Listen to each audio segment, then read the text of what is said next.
geng. Bunyi sekali bos. Geng bos. Payung sikit. Malu lah. Sebab dia adjust standard. Malu kat dia. Dia yang malu sepatutnya.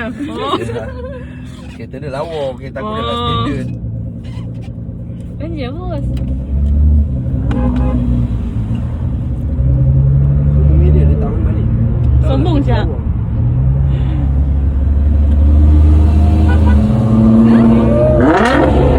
Dia lawa. Tidak asyik lah.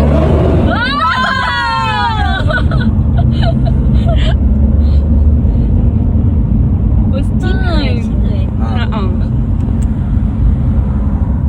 Masa jumpa GTR, lama tak jumpa GTR kat jalan.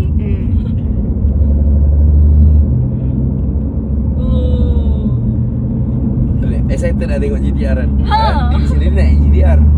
Tapi betul aku dari dulu tengok GTR, tengok buntut dia seksi siap. Abang tengok GTR, seksi siap buntut. Aku paling suka buntut dia.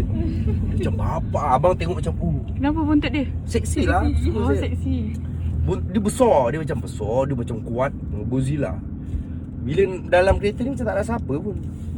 Tapi bila tengok orang, Padahal kita tengah naik. padahal tengah naik. Tengah naik. Nampak GTR aku, ini serius. Macam mana tengok GTR? Macam GTR, warna putih lah. Tak, abang tengah naik apa sekarang ni? Itulah tengah naik GTR. Oh. Dia macam tu, ini betul. Oh. Macam, bos ada GTR juga bos, kata kan. Tak lah, tu putih. Kita akan suka untuk benda yang kita belum dapat.